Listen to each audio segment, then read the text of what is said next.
photographer, videographer, or a content creator, then please leave your email address with us and we'll get in touch with our next workshops. So we are joined by the tallest of all Toastmasters, Stefan. So thank you very much for coming today. I really appreciate it. Pleasure. We're in the gorgeous Hawkstone Hall. Yeah, beautiful day. Absolutely beautiful day. Beautiful place. You've worked here before, haven't you? Yeah, I was here just this Saturday, just gone. Actually, yeah. So I've done a few weddings at Hawkstone. Fabulous, you know. What do you think of the place? It's nice. Amazing. Yeah, it's got everything, you know. Some of the weddings that I have done, they've all been slightly different. Big weddings up from 50 to 170. I think the biggest one I've done here. Yeah. But the staff as well and the food, they've just got the whole package. Yeah. You know, it's one of my top 5. I would put it out there. Top 5 venues that I work out at the moment. You've got to be careful saying that with so many venue friends, haven't you? You go, you this just is one of my favourite. Top favourite. Top 5. I think. Yeah, I think that gives it a bit of leeway. Yeah. But yeah, no, it's always a pleasure, and it is probably a good hour and a half from home, so it's a little bit further than usual, but it's worth the drive, though, isn't it? Absolutely, I mean, it's so grand when you come down that driveway. It's incredible. The driveway speaks for itself, doesn't it? Yeah. You know, you can see why so many couples when they walk up there go before they've even got through the doors. Yeah, absolutely. Yeah, the first look. You know, first impressions count, and Hawkstone's got it, absolutely. I think that matters because we work at some really beautiful, exclusive venues, and I think it's that driveway matters because when you're going up there, you're thinking to yourself, my guests are going to see this. Every single guest who's going to arrive is going to get this same This is what view. you're going to expect. Yeah. Before you've even took a foot through the door, look at this place, and they're just wowed on. Big statement, massive statement. Yeah, no, it's brilliant. So how did you get into this role then of being the Tall Toastmaster? Well, it started. I went to university like most people. Got a 2-2 in design tech, and just struggled finding work and finding what I really wanted to do. So I ended up going travelling. Went travelling for a couple of years over to Australia. Yeah. Got family and friends over there, and again came back. Thought, what's the next step? Yeah. And in the days of having job interviews, it was, let's look at the paper, let's see what's in the paper. This is how long ago it was. It's probably 24 years ago now. Yeah. And there was a job for like a wedding coordinator at a hotel, which you've probably worked at, Stadium Lodge in Warrington. Yeah, I know that, yeah. That was my first hotel job as a wedding coordinator. Wow. And I didn't have really that much experience. I'd worked in a couple of bars. I worked at Titherington Golf Club in Macclesfield. Yeah. So that was like the bar experience that I had on my CV, but obviously it was more just, I've got a degree, I might have a bit of potential. So that still adds up now to what, 24 years in the wedding industry? Yeah. So it's 24 years of watching couples get married and understanding the flow and how everything works and all the good and all the bad. 12 years in the hotel management side of it, and 12 years as a professional Toastmaster. Wow. Yeah. So obviously after the period of 12 years in hotels, I fancied a change. And I just kept on seeing these Toastmasters turn up to the venues and thinking, that could be something that I could be quite interested in doing myself, you know. And I got in contact with the Northern Guild of Toastmasters and just went for an interview. And it went from there, really. Set up the business in 2012 as the Tall Toastmaster, which I can thank my wife for that. She came up with the idea. She said, you need something quirky. Yeah. And I think it works quite well. I think it does. Are you the tallest, though? I can't say yes or no to that. I've not met a taller Toastmaster. No, we haven't yet. No. But I'm sure we'll let you know there's somebody in the country that... But I've actually, it's a funny story we were talking about, I actually took the domain name thetallesttoastmaster.com. Yeah. Just in case somebody thinks... Like, don't get any ideas.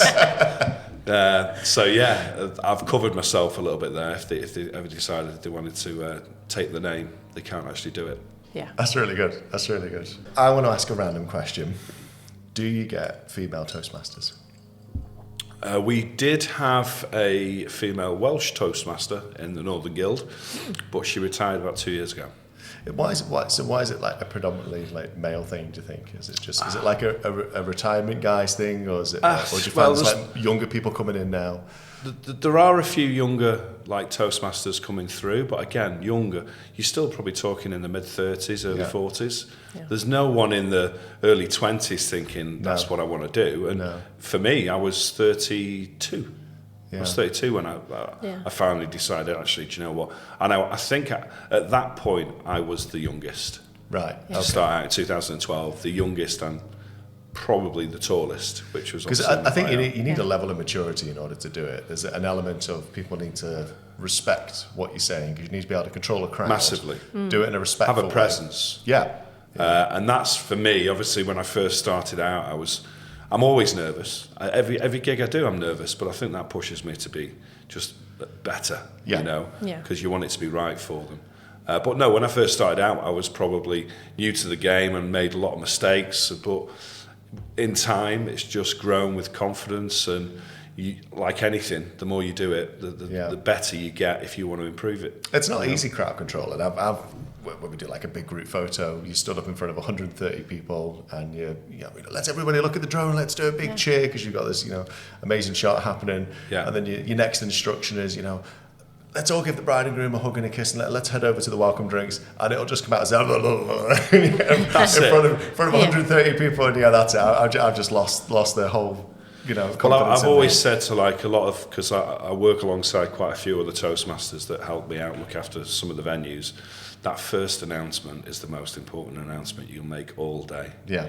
If you make that announcement clear, precise, and people listen to you, you've got them for the rest of the day. Yeah. So if you do that right, the rest of the day should be easy. But again, you've probably got 5-10 minutes at the start of the day where you've got to judge what kind of day is this going to be. Yeah. How do Yeah. I need to act? How I need to be with the guests. And I think that's the art of being a very good Toastmaster. Yeah. You know how to play to your crowd. Yeah. Because there has been times where you've misjudged it, and you've gone in and thought, actually, no, I might need to just stand back a little bit, depending on what sort of event it is, or how people are going to be on the day.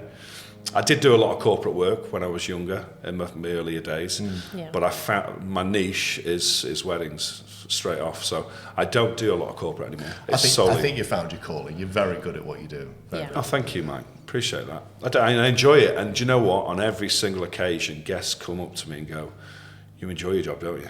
You can see it." But it is that sort of job. If you don't enjoy it, you're in the wrong job completely. Absolutely. Because you're customer facing. Well, we get that all the people. time with the hospitality side, where we'll meet registrars, Yeah. or we'll meet, definitely not the Your Ceremony team, by the way, or you'll meet other people in the industry, and they've got a face on them throughout the day, or they're not good with other suppliers, and you can't help but thinking you're in the wrong job. This is a hospitality job, Yeah. and the minimum that comes with that is a smile when you talk to somebody. For example, I was at the fish and chip shop last night. Went to get some fish and chips for the family, and you're not happy, are you? It was like 10 to 8, and they were closing at 8 o'clock, and it was getting busy. But she was not happy about anything. I'm like, okay, I tried to have a bit of banter with her, and she completely ignored me, thinking, right, okay, I know where I stand now. I'll just wait for my fish and chips. But yeah, she definitely wasn't a happy chappy. And that is hospitality, unfortunately. And if you had that in the food industry, if your server came over to you in a restaurant and put the plates down and they're not happy, or the people that you just bump They're into, going to pick on it straight away. Yeah. Absolutely. But because we work with suppliers from like quite early on in the wedding day, and that smile is important. It doesn't matter how bad the morning's been to get things started. Yeah. Everything goes wrong. I've turned up before without a certain piece of equipment, and I have to turn around and go back to it. Something distracted me. The kids distracted me. I didn't do my final checks. I've got to go back and get it sorted. Haven't got a spare for that.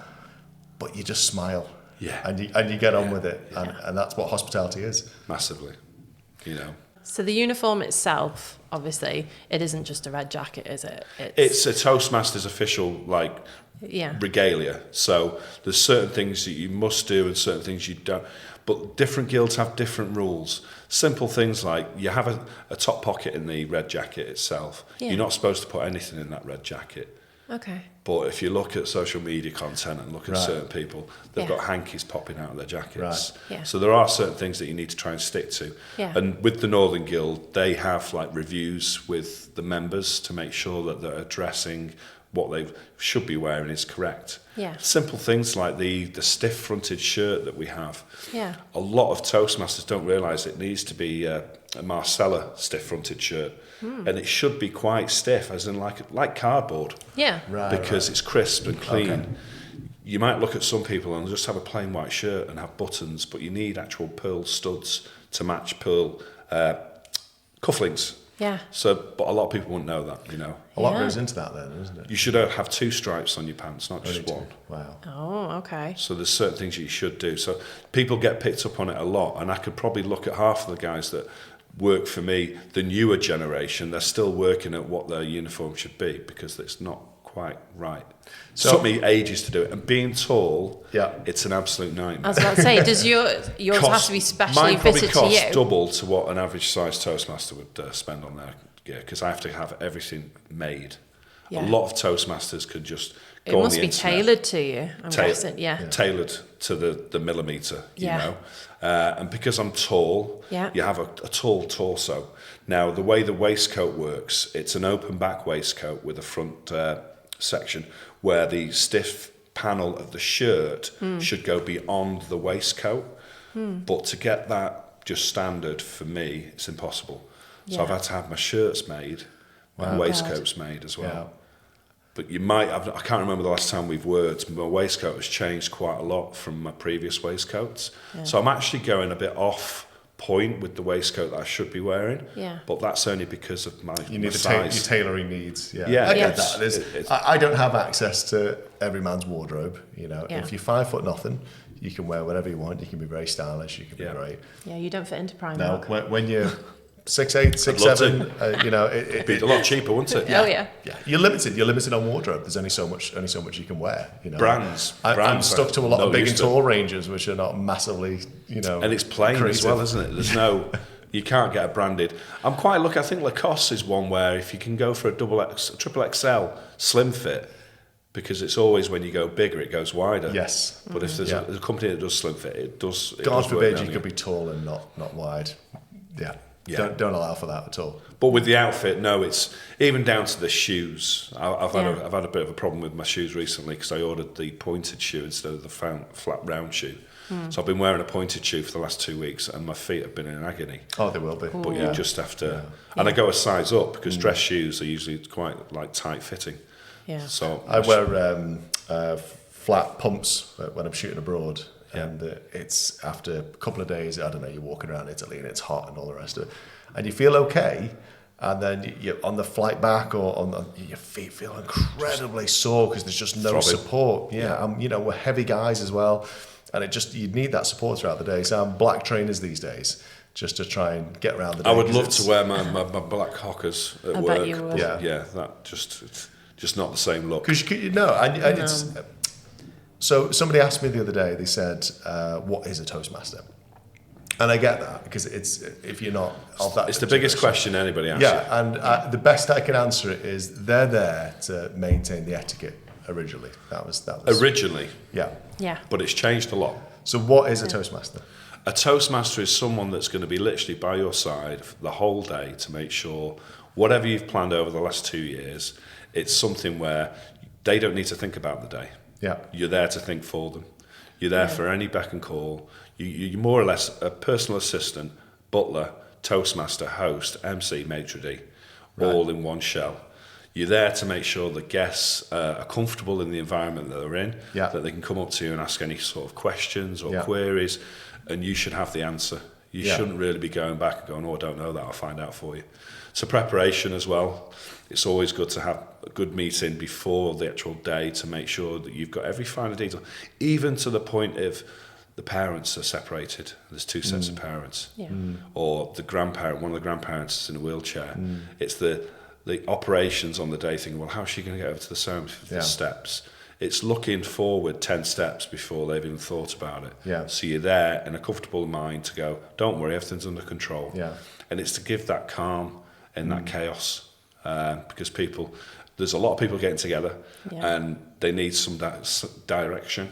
And you know what? It does make a huge difference because I've shot at venues where the venue staff won't even move the cake out of an awkward place, and their excuse is, it's not my job to move the cake. And then me and you have been working together, and we need to get Grandma down these steps from in a castle in order to be I remember the day. Be a part of the memories, be a part of those pictures. and there was no kind of disabled access to do that because of the nature of the building. Yeah. So we'll just pick up a side of the chair each with grandma in it, and she's comfortable. We made sure she's happy. She's She was consented. a very happy grandma. She was. Looking Yeah. at the pictures. She's been remember that escorted. day, yeah, You know, Two and we big lifted strong her men down, lifted we'll her. carry her down the pictures. steps. We'll get her wherever she needs to do, and we'll carry her back up.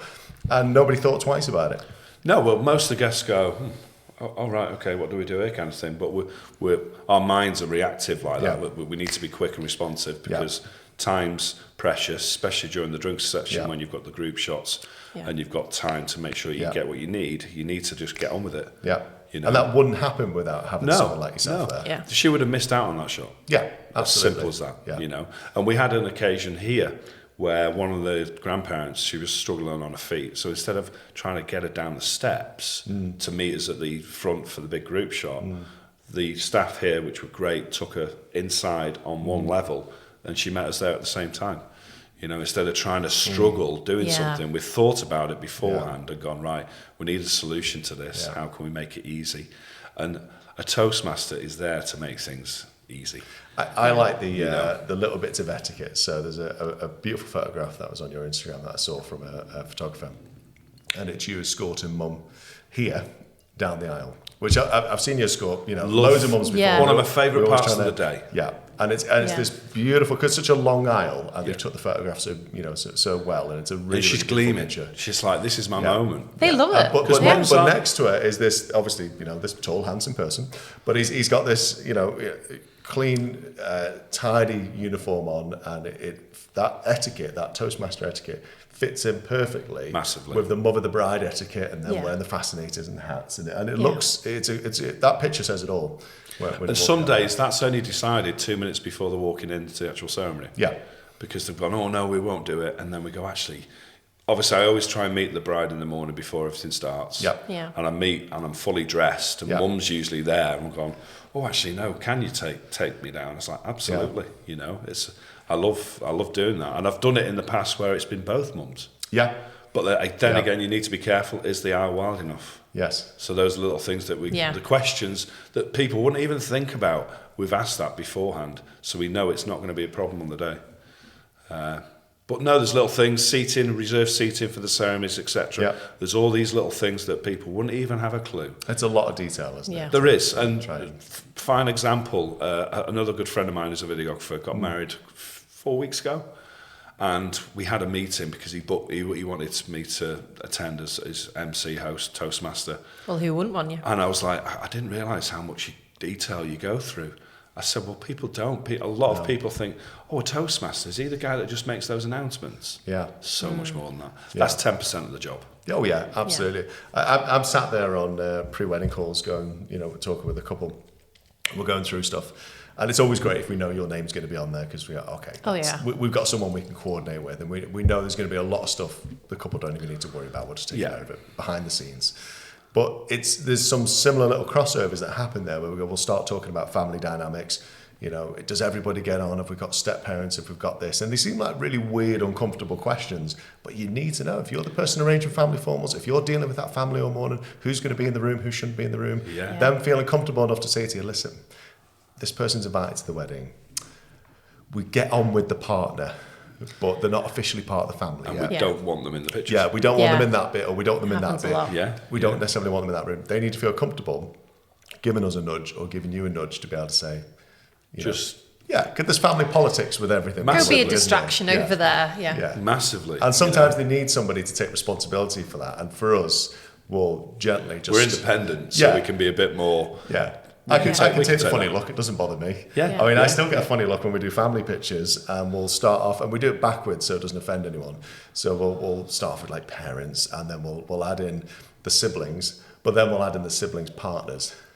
So now it's always nice to have, the family picture with the original blood relatives kind of thing, but then you don't know what the partner situation is, whether they're new partner, not partner, And did they want them in the pictures because they might not be getting on so well? And 10 years time, will they be the partner in 10 years? Yeah. A lot of politics, definitely. It is. And there's a few, obviously, stories later on which I'll explain. So, talk me through the big day then.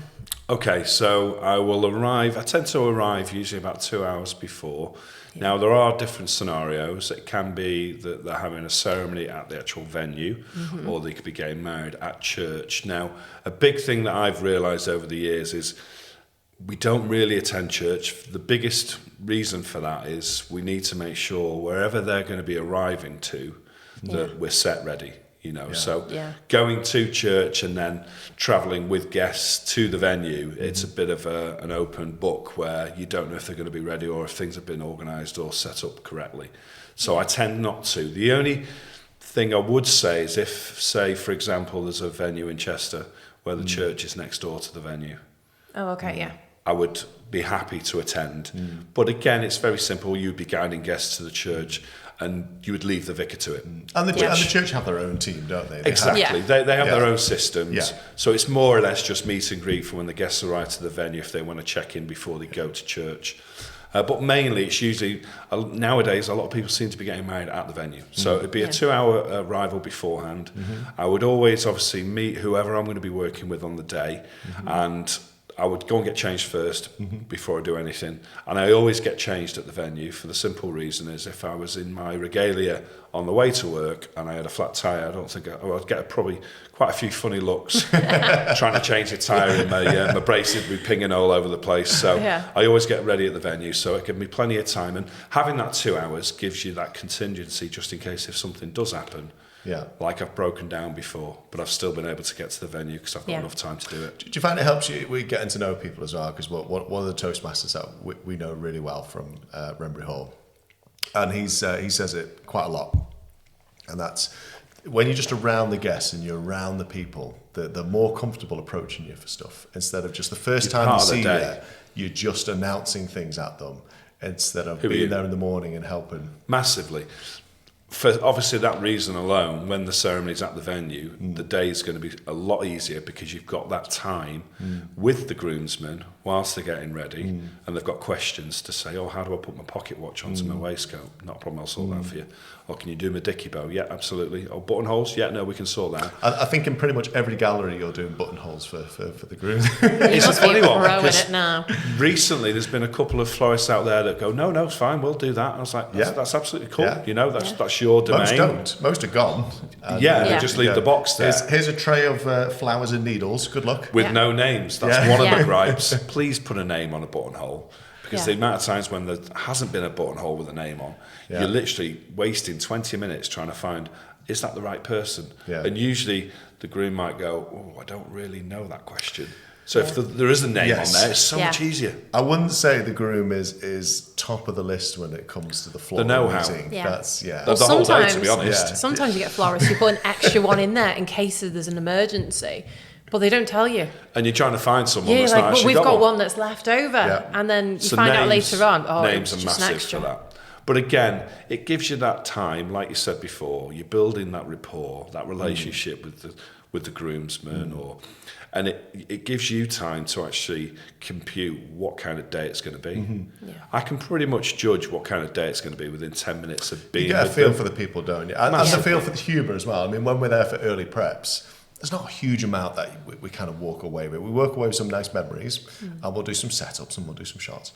But a lot of it is getting to know the mums and getting to know the bridesmaids and who's who and who's family and all that. Yeah. And you kind of getting a feel for how it's going to go. And the sense of humour is a big part of that. What kind of etiquette are we going with today? Well, that's it, especially for someone that's going to be announcing in front of all the guests and how you're going to react to people. Yeah.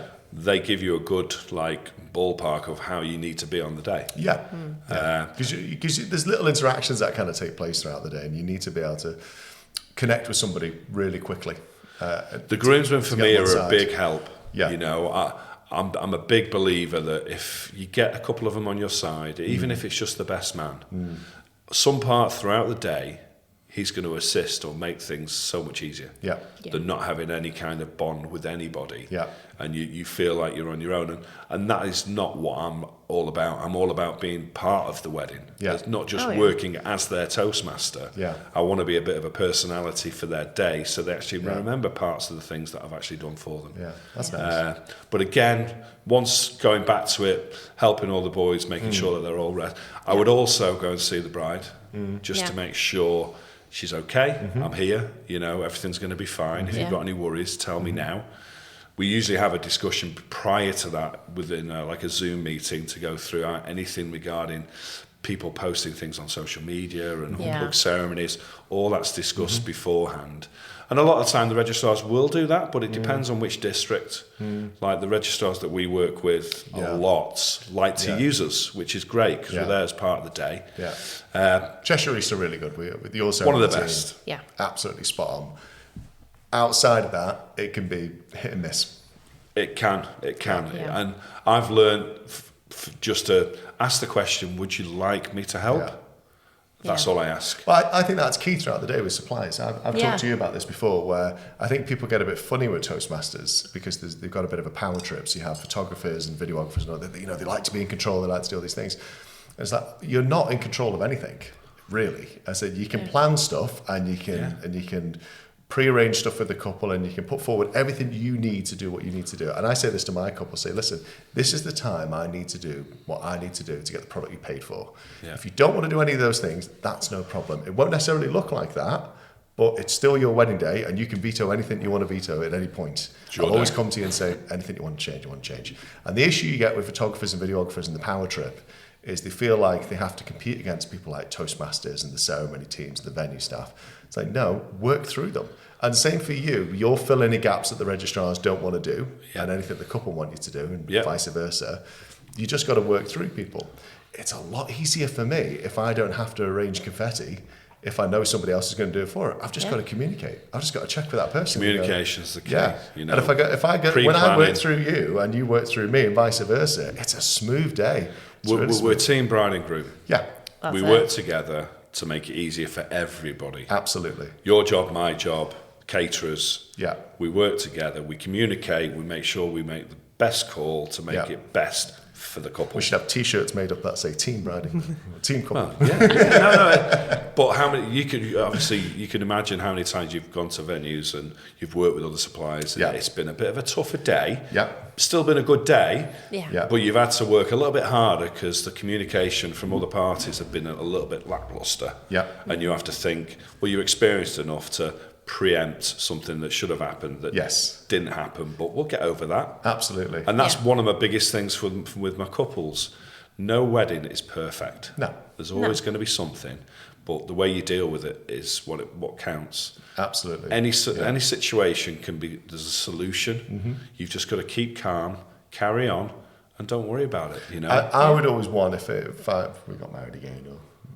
You know. I would always want somebody in my corner because when you've only got the venue staff to deal with, as good as they are, and they are fantastic here at Hawkstone Hall, there will always be little gaps where it's just useful having somebody around. They're going to be busy. There's periods of the day where they have got 10 things on their list that they need to get done, and they have to go and do that to make sure the day runs as it should. But then they're taken away from the guests, they're taken away from the couples. And again, why you hire a Toastmaster is I am your personal assistant. Oh yeah, no, I definitely have a For Toastmaster you. if I got remarried. Yeah. You know, Maybe a smaller one. But there's different Who types. says I'm marrying you again? There is different types of Toastmasters. Yes. You know, some of the older school boys that probably are a little bit more standoffish, that wouldn't get involved as much.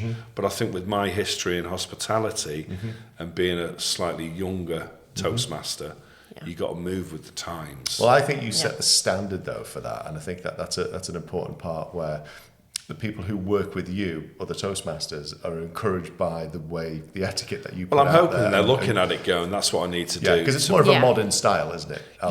Absolutely. More of a softer approach in a formal manner, but in a friendly way of doing it. You know, I'm on everyone's side.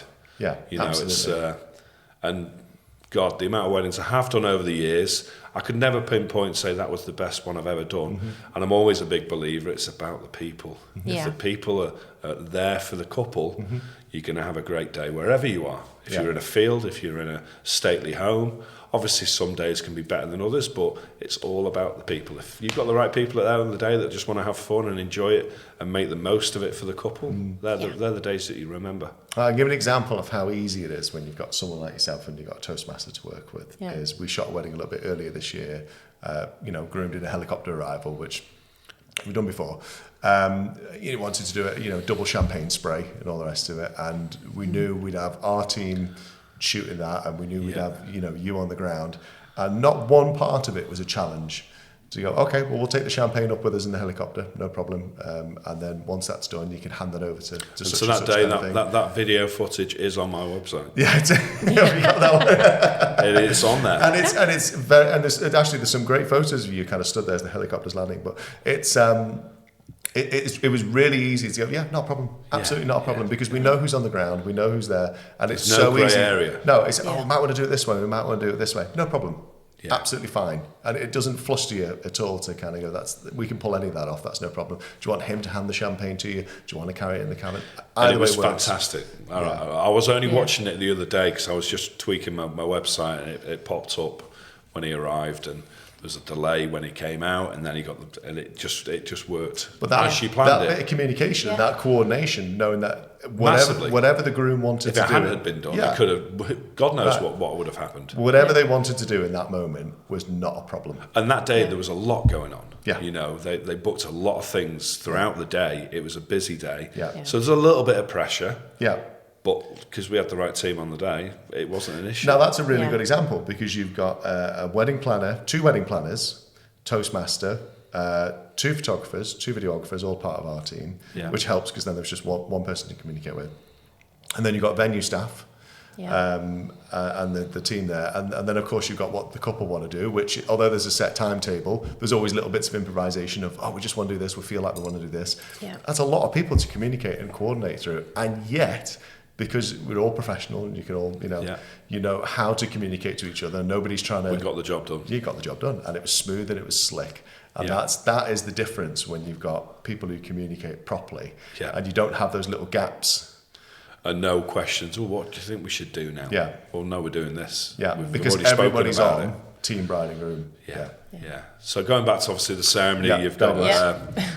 we went off a little bit, but it's all good. Once the groomsmen are all set and prepped, I try and give them a bit of a briefing with the actual ceremony itself before the guests have even walked in there. Yeah. So I'd walk them in there, give them an idea where the reserved seating are for obviously immediate family bridal party, and just explain what their role is. The role is not just to be nicely looking in a good suit and being a part of the day. You've actually got a bit of a role there. Meter and greeter. I am your meter and greeter, but you're my assistants. Because once I announce guests to the ceremony area, the groomsmen are waiting to receive the guests to ask if they have any question. Where do we go? What do we do? Or where do we sit? They've got an answer because we've already done a briefing. We've already done the planning beforehand. Yeah.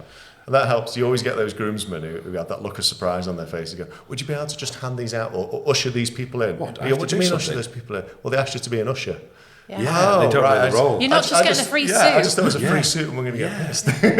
Massively. And that's a nice touch when guests do walk into the room that, what do we do here? We can speak to these. Do you know the answer? Yes, I do know the answer. You need to sit on the left or don't pick a side because the bride and groom don't mind. And just having them on board at the start of the day, they'll then help me throughout the day. Say if there's an example, say there's a microphone issue and I've got 250 people outside and I've made the announcement and not quite everyone's heard it. I'd use the ushers then to say, look guys, this is the time. Start from the back and make your way, just gently asking people to make their way in.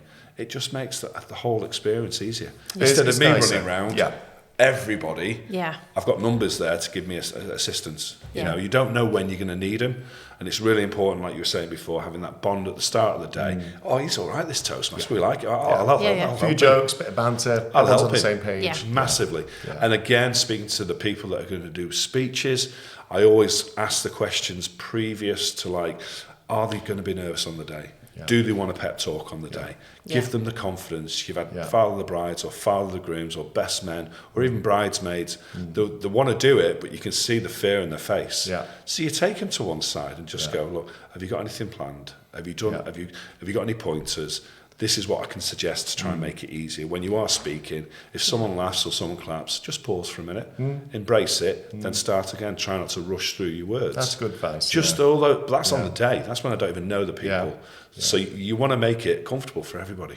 Yeah. So it's going that extra mile, which I think you wouldn't have that. No. That person would be completely nervous. You'd probably end up not doing a speech because no one had that little chat with them. Yeah.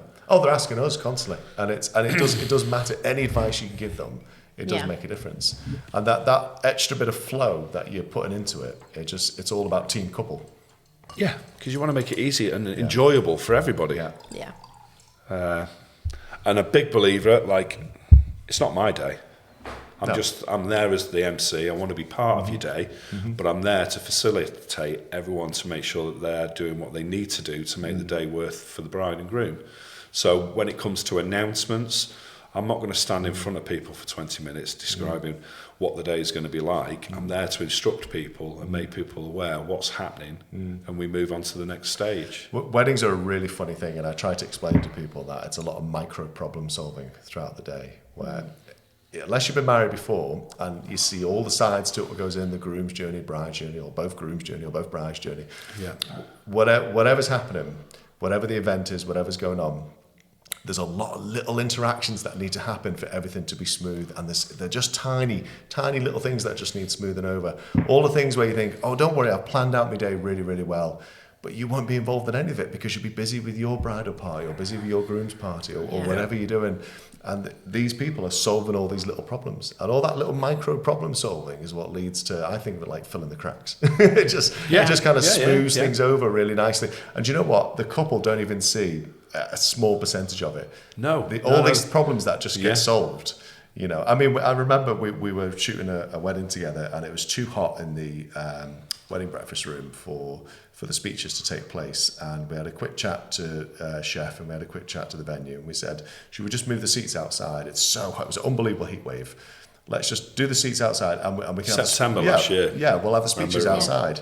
And we're just moving the seats. We're not paid to move the seats. You're not paid to move the seats. You know, we're kind of. You wouldn't think that's part of your job. And I said, but then we had guests help. Because those that's people where who the ushers befriended came in, earlier, wasn't it? Yeah, exactly. So those were all helping, and the couple didn't even kind of clock on to what had happened. They just assumed the venue had done that for them.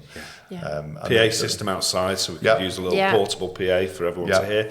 And it was even in a shaded area, and we were talking 30 odd degrees that day.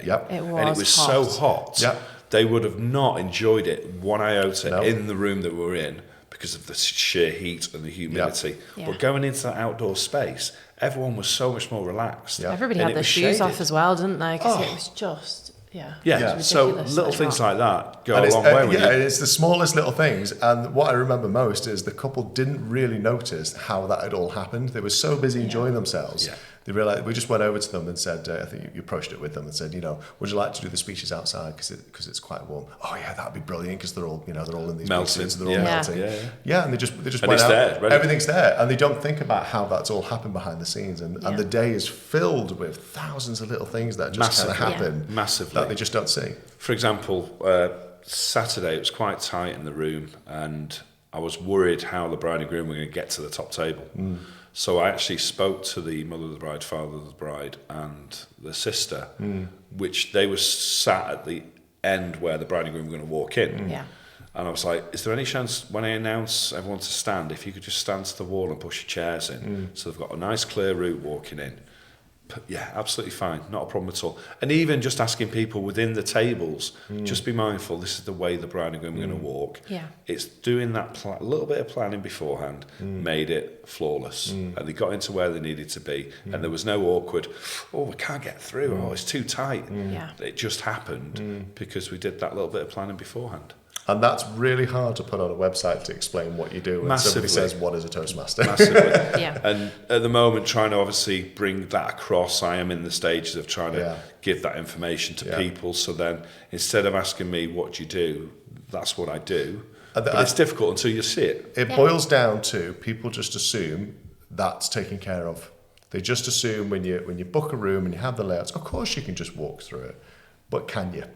Because all this stuff is just, you just can't pre-organise Little problems that just need sorting as the day goes on, because no matter how much you even just setting up today's podcast, it just requires a little bit of messing around. And to you're happy with, no matter how much you plan it, there's got to be that little bit of live tweaking, hasn't there, to kind of get stuff right. And that's going back to the ceremony side of things, obviously we're more or less ready to announce guests into the ceremony before obviously the bride walks down, and making sure that the bridesmaids are briefed beforehand. Obviously most venues do like organise that period, but I'm always there on hand, and there's a story a little bit later on which I'll explain, which just worked fantastically, because I was at the point of I'll let you do your job, but I'm there if you need me. Because you've got that single person. My responsibility is the wedding. It's not making sure that the barrel or the beer lines have been cleaned, ready for the bar to be opened. That's their issue. My issue is you. So I have got that free time to think of solutions when problems come up prior to it actually happening. Well, you've got the experience as well, so a lot of the problems, they probably occurred before and you've dealt with them before. That's it. So you know what you're looking for. Yeah. So going obviously back to the ceremony itself, more or less, after we've briefed the groomsmen, I've gone to see the bride, everything's ready to more or less to start the ceremony. It's then having that little liaise with the photographer, videographer. What's your plans after the ceremony? Are we going to do a confetti shot? Is it going to be inside? Is it going to be outside? After the confetti shot, do you want me to announce guests to a certain spot for a big group shot? And then after that big group shot, would you like to go, oh, we're short on time, we have to go straight to groups. Oh, actually, let them have a drink, let them have 15 minutes. But again, that's the preparation prior to that. So then you're not trying to communicate with each other when there's 100 guests waiting for the next instruction. You flow. You know. Massively. And little things like, obviously I know you guys are really good when you do the group shots. Sometimes I always ask a question, if you want me to, I can instruct the guests to smile for the first picture, the second picture, we'll get some energy in there, we'll get everyone to the hands in. But communicating that before we do it. Because there's been moments where we've not had chance, like I've worked with some people before, and they've gone, oh no, we need to do that again, but they're doing it in front of all the guests. I'm like, no, this should have been like organised before, because you're looking a bit daft now, because we've already said that we've done it, and now you're saying, no, I want another one. It's like, well, why didn't you tell us that before? It's only little things like that happen spontaneously, and it does happen sometimes. You've got to laugh it off. And just it's communication though, isn't it? And it's the simplest thing in the world. Why it really baffles me why people get really uppity about somebody coming and asking those questions. And I think in their head they're thinking, oh, that person's trying to take control and all the rest of it. I said, no, I can do that. They're offering to take a bit of load off you for the day so you can concentrate and do what you're good at. Do you know what I mean? If there's somebody there who's going to do a bit of crowd control, let them do a bit of crowd control. It's great. That is definitely, and that's learned from what I've over the years of doing my job. Instead of just doing it, I communicate with people. So, would you like me to do it? Because it'll probably make it easier for you if you want. Yeah. No, God, mate, I'm really quiet, so they probably won't listen to me. Fine, leave that to me. You do what you're paid to. Most artists are introverts, and that they're not big on dealing with. The only reason I'm comfortable doing it is because we're big, tall people, and you're just naturally in the room anyway. And if you do, put on your best teacher voice, people will. And you have to do it a lot of the time because you haven't got someone like me working with you. Exactly. It's not like I can just walk in a room. People don't know I've walked in the room anyway. So I'm quite comfortable with that side of it. But there are a lot of people out there who are not, and it's a blessing even when you come up to us and go, do you want us to do this and want us to do that? And you go, oh yeah, that'd be great. That's fantastic, because we'll be faffing with this drone, or we'll be doing this kind of thing. And that. No one's got the perfect answer, but it's always good to give a suggestion to someone to say, well, why don't you do it like this? You can do it if you want. If you want to. I'm not saying you have to. And that's a big thing with the role of the Toastmaster. It's not my day. I'm there to give suggestions and make things easier for everybody, not just the bride and groom, for the people that I'm working with. So what happens once you've liaised with the photographers, videographers about the ceremony? Then I know exactly what's happening for stage 2. So obviously after the ceremony's finished, we've done a confetti shot outside, but even to the point that the photographer's actually asked me, he wants the bride and groom to walk back down the confetti shot, so they're actually doing 2 runs. Okay. I have had that on the incidents when they've not told me that. And I've said, right, okay, ladies and gents, after that confetti shot, it's drinks. Would you like to make your way over to the drinks section? And then the photographer's got the bride and groom walking back down the aisle, and half the people are still walking away. So why didn't you tell me that when I asked you the question when we're doing the confetti shot? So sometimes it does go a little bit Pete Tong, but keep on smiling. Don't worry, ladies and gents, the drinks are there. They'll still be there in a couple of minutes. Then it's the drinks reception. Yeah. And you've got over that busy period in the morning, which is a busy period, especially for you as a photographer, videographer. You've got all that prep. Then you've got the ceremony itself, and you've got the idea, have we got enough time now to give them a break, to let them mingle with guests? Because that's so important.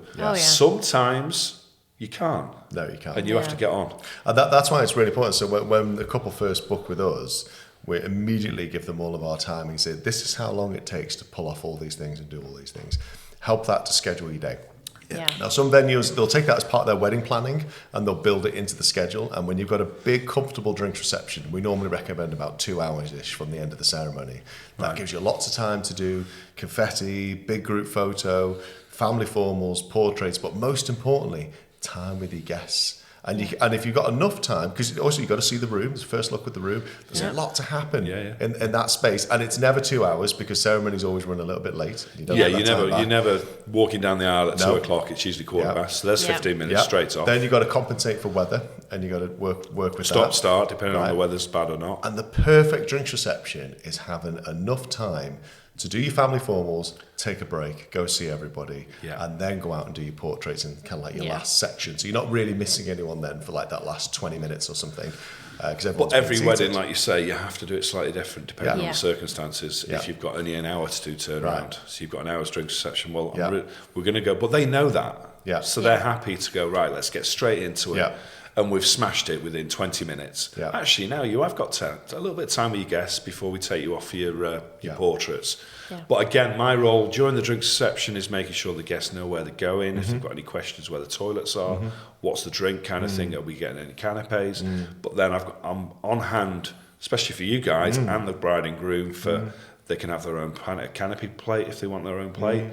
Drinks on hand for me is a big one. A lot of probably older school Toastmasters would stand off at that point, but with the hospitality experience, I want to make sure they've got a drink, and if they haven't, I'll go and get that.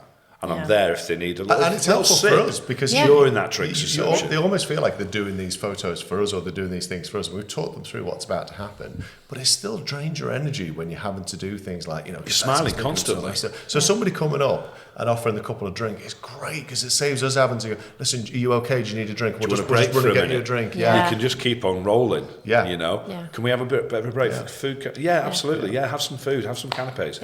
I'll be here. You don't need to take the plate off me. I'm here with that that job. Well, constant smiling's hard to do, isn't it? You don't realise that as a couple, that constantly having to stand there, smile, kiss, all those different little things. It does get tiring after a while for the couple, and sometimes they just need. And they want to do these things. These are things that they've paid for. These are things they're looking forward to doing. But that doesn't mean that they don't take energy. And having that little bit of umbrella on hand, bouquet holder if you need it to be. I've always thought I need some kind of tool that can hold several things in one hand, just so I can free one hand up. Well, you need one of those like sexy Batman utility belts like we carry, so we've got everything on us. But then it's like, well, if one has a beer, one has like a glass of champagne, I need to find some kind of holder to hold it within one hand, so I can free one hand up sometimes. But it works mainly, Well, you've got to maintain that etiquette. That goes back to what you're wearing, doesn't it? It is, and a lot of people say, "Do you want a tray for the drinks?" I said, "Well, to be honest, no. Having a tray, trying to move with the couple and go where they're going, it's quite difficult if you're holding an umbrella and a bouquet of flowers. So I'll just let me hold them for them, And your communication is excellent because when we work together, I know we're on the clock when it comes to the drinks reception. You can't really be faffing around and wasting time because the couple need to enjoy themselves and you need to get those core things done. And I know we can approach you and go, family formals in 5 minutes, and we'll just quickly run through who we need, and you're off, and you'll go get those people. And then you're still working whilst something's being arranged to happen. When you've finished, they're there for you. Exactly. But obviously that drinks reception can be. But then there's times where they've booked entertainment, or they want to go and see the band, or they want to go and play a bit of golf. You've just got to try and work together to say, well, let's change it around a little bit. Instead of, you've not got much time for portraits because they want to play golf or they want to go and see the magician. You've got that time after we've shown them the room to help me out, take the bride and groom away from me. Because when I announce guests in, Yeah. Where are they? Oh, they're not there. Oh, we'll go and take a seat. It happens a lot smoother and a lot quicker. Yeah. Last 20, 25 minutes of your drinks reception is the best time to do portraits, because that's the time, like you said, when the couple need to be out the way. So for the last 10 minutes, they can get all the guests into the room, 10, 15 minutes, depending on the size of the crowd. Space is free. Yeah, we're often doing weddings with 100, 120, 130 people. That takes time to get people in, get them seated. Normally, they'd just be hidden away in a room. So they're not interacting with their guests anyway. So they get maximum drinks reception time and still get to go off and have all the pictures they want to have. Yeah. And then when they come back, they're ready for walk in and they can sit down and relax and enjoy their wedding breakfast. Yeah. And a big thing for like being a Toastmaster nowadays, times have changed where so many couples want this entrance song when they're being introduced into the room. 10 years ago, it wasn't a thing. That's something I think the host style DJs have brought on board, which is great, because sometimes you do have guests that can be a bit more reserved, but that's obviously my role to get them G'd up, ready to introduce them in. Yeah. But it's always trying to make sure venues, and I don't think sometimes the couple realise, if you want an entrance song going into the wedding breakfast, you need some kind of system that's got a bit of welly. Yeah. Not just a background system that plays for like microphones, etc. It's got a party vibe, hasn't it? And so that's a big thing I've been trying to say to my couples. If you are wanting that party vibe, we need something that's going to equate to that, so we can make that work for you. But again, pre-planning, pre-discussing all these little like areas that they would be like, oh, I didn't really think of that. Well, you know a lot of venues, don't you? So and I know which PAs would work and which won't. Exactly. So you already know what you're working with. That's it. Yeah. You want them to have that buzz when they get into the room and it's like, oh, look at this going crazy. Yeah. You know, and another big thing, these napkins waving in the air. Yeah. I used to be against it. I'm team napkin now, because I know it's great for the image and the visuals, and the guests enjoy it. It's good fun. Yeah, it's good fun. The only thing they need to realise is you can't clap. You've only got one hand. You have to woo instead. You have to woo, you have to cheer. Yeah. But that's my job to get that I always worry about the candles. You know, if you see like some weddings got loads of candles, those are the ones it's always in like, the preamble. Please mind the candles. I struggle with constantly being hit in the head by these spinning napkins. Well, we're at the height. With the exact height. Because somebody's... It's not going to hit your arm, is it? No, if you've got like a 5'5" person, shall we say? But their arm in the air, that's 6'7", 6'8". Yeah. And now they're up there, and we're at eye level. And I've been hit a couple of times. So what's next? Right. So after obviously the drinks reception, we're looking at the wedding breakfast. So it's making sure all guests that are speaking know when it's happening. Are they using a microphone? Oh yeah, we've got one on our jacket. No, that's the recorder for the video. The handheld mic is for you to project your voice in the room. Oh, I don't need a microphone. I've got a big voice. Unfortunately, you will need a microphone, even if you are a teacher or you're a lecturer, because you've got people in a room that's going to suck that sound. You think you're going to be able to... And with you shouting and the best man using the microphone, the sound on the video is going to be completely distorted. You've got one sound with one and one sound with one. So I always say, use the mic. Even when you're like one table back, you can't really... They're just a little bit quieter. It only takes one person on that table to lean over to their partner and go, oh, yeah. And I miss that. I'm lost out of the conversation. And you've got elderly couples that are there as well, and a lot of the time they can't hear. And now if you're three tables back, you've got no chance. You're not going to hear. But again, it's making sure that they know how to hold the mic, where to hold the mic. You lose the back of the room without a microphone, and you're just talking, in normal volume. You lose that back table, they start talking amongst themselves. Now the noise level in the room goes up. And it's inconsiderate, but I understand why. And the room noise goes up, and now table 2, they can't hear you properly because all they can hear is the people behind them talking because they've lost interest in the speeches. So you bang on with the PA. And it's just the little things of, like for example, I was at a venue the other day, and I always test the mic before they're actually in the room for them, not just for me. And it's making sure that they hold it in the right position, if it's on your chest or if it's near the mouth. Because different mics, different systems work differently. Do your prep beforehand, so then you can tell each speaker. And sometimes it might not go as you plan because they forget, or they put the hand on the receiver and it cuts out now and again. But that's why you're in the room, just to go, just lift your hand up, just to give them that little bit of a guidance throughout that period. But again, the wedding breakfast traditionally has changed so much over the last 10 years. You've got wedding singers throughout the meal.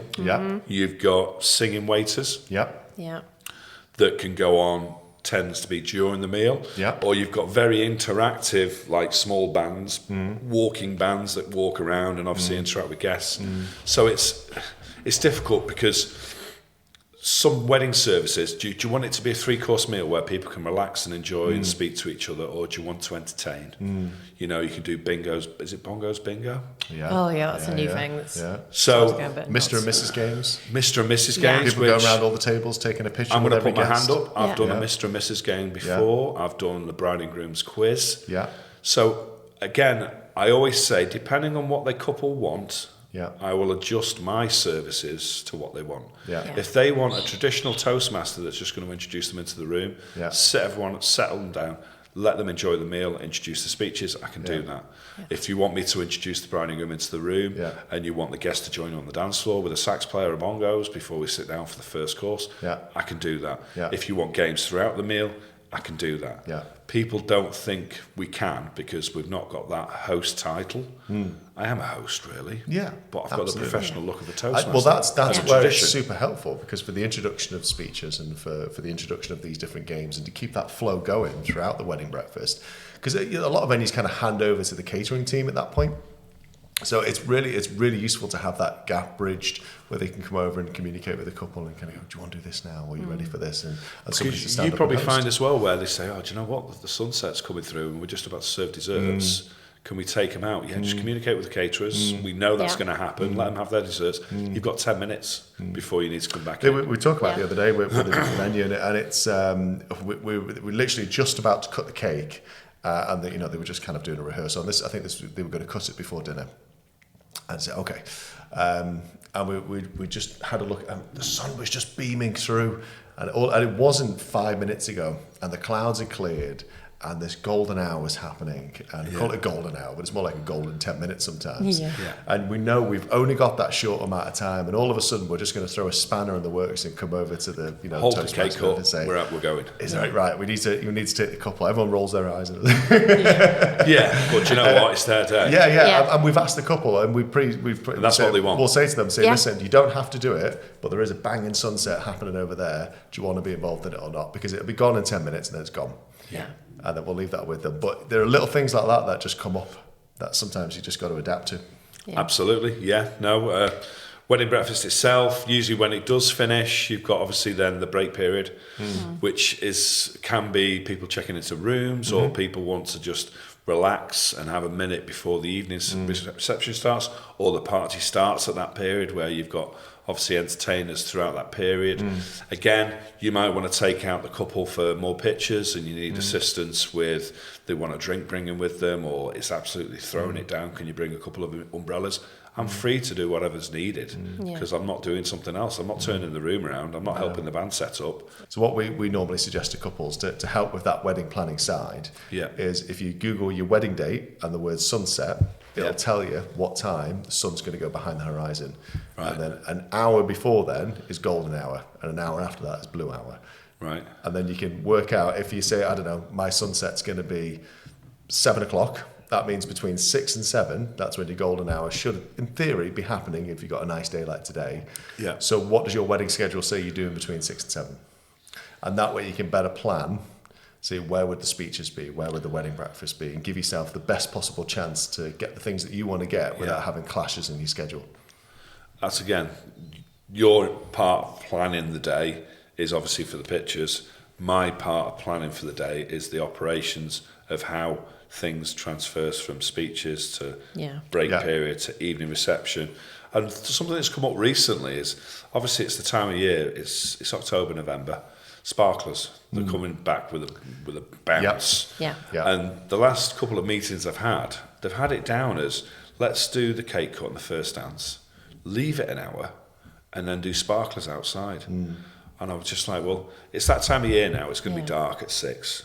So in theory, what would work better, but I'm not telling you have to do this, but the flow of the day would be smoother and less accidental injuries will happen because it's earlier in the day, because the later you leave it, the harder it will be. Why don't we go and get the guests out for the sparklers after the turnaround, they've had that little break period. Once they've come down ready for the evening reception, and once the sparkler shot's finished, announce everyone back into the main suite. Absolutely. We're ready for the cake cut, Yeah. ready for the first dance. That is the best time to do sparklers, which is just before evening reception starts. Massively. Energy's high, everyone's screaming, yeah, this is really exciting. But most importantly, once you start that party, you don't want to be stopping that party to invite people out into the cold temperatures, to wave some sparklers around and then reset it all. Yeah. And that's difficult for the DJ, because once they get that energy going, and once the band gets It's that like energy it's starting going, the night again. Yeah. Plus, you often find people have started to take clothes off, haven't they? You know, the ties have started to come off, the But jackets. it's funny that you talk to your the tie's couples gone. and like, oh yeah, actually, yeah, that makes sense. I'm like, well, it should have made sense when it was first like suggested. This is what we should do. Well, that's why we try to include that as part of the wedding planning. So we kind of go through some of them. We talk about, you know, when sunset's going to be, when's a good time to do sparklers, when's a good time to do these kind of things. And they're all suggestions, but they help when it comes for you to actually run the day, and you help people go, we've not created these automatic clashes by giving them bad advice. If they chose to carve out some time for sunset because they knew it was going to happen at that time, great, no problem. And it's They just said less the to other night, adjust. the photographer said, oh, I think the photographer was saying the same thing as you. Do the sparklers first. And it's like, well, yeah, because we're on the same page and we know what we're doing. Yeah. Go with it, you know. Yeah. Trust me on the day. I'm not sure where the sparklers, like end of the night, later in the day thing came from, but essentially it's just drunk people holding something that's white hot. It's an Instagrammable shot. Yeah. Because there was I don't know if you Normally saw. they happen before fireworks, but not every venue can have fireworks. So I think they've always thought, well, it must have to be later on in the night. Yeah. But they just... So there was an incident which was down south where a bride lost an eye over sparklers because somebody was being reckless and they being silly. Yeah. And of course, you know, a sparkler is white hot. Yeah. And it you know did cause, you know, damage, and there were different, you know, lawsuits batting about kind of thing as to who's to blame and who's negligent for it. Is it the person who organised it? Is it this? Is it that? And it still boils down to the fact that you've got one drunk person waving this stick around. Well, I'm always a bit nervous because of my outfit. Yeah. Oh, we've been burned through sparklers before. I've seen so many we a tried dress to do, burnt. yeah. So I'm like, Yeah. I need to be quite efficient with it. And you've seen me in action, obviously. When I do get involved, I'm not just going to pass the lighters on to other people to light. I'm the lighter. Yeah. But again, the best way to light a sparkler, as you know, is to light a sparkler and light off that sparkler. Yeah. But you've done a couple of good videos of me doing the rundown. Yeah. And I haven't, like, right, I've lit, I'm gone, I'm lit, I'm gone. Yeah. And as soon as I've lit everyone, I'm out of there. I'm not standing there with a sparkler in my hand going, oh, let's be part of And it's planning it properly, you know, the difference between some people going, oh, I'll get sparklers, and they get the tiny ones, Yes. which are rubbish. Bigger the better. Yeah. Bit of advice on the tiny ones. Yeah. Make sure the guests have 3 each. Yeah. That's a good idea. Because they'll light one and then they'll light another, so you've got a longer time and longer period. Well, this is it. to By the do time you've shot. got the bride and groom have walked down, they've already gone. gone out. Yeah. Yeah. And that's assume they follow instructions, because they're all a bit plastered Yeah. by this point. We did one the other day where instead of just everyone closing in behind like we carefully instructed them to do, they all decided to follow the couple. Like a conga. And nobody's listening. And they're all drunk, and the groom's gone, you know, and you're like, okay, that's fine. we got the shot, it's fine. They were pretty good here on Saturday. I think we had 140 people out on the front step. Wow. And that's from me making the announcement from the main evening reception room outside, briefing the guests before we started. Yeah. And then obviously the girls here, fantastic. We had 3 of us with sparklers, and we literally lit them within 30 seconds. Wow. It just happened. That's We're out of the way. fantastic. And the photographer, videographer, this is fantastic. We've got 140 people lit. Everyone listened. Great. We gave them instructions to say, look, there's a water bucket. Please put your dead ends in the bucket before you go in.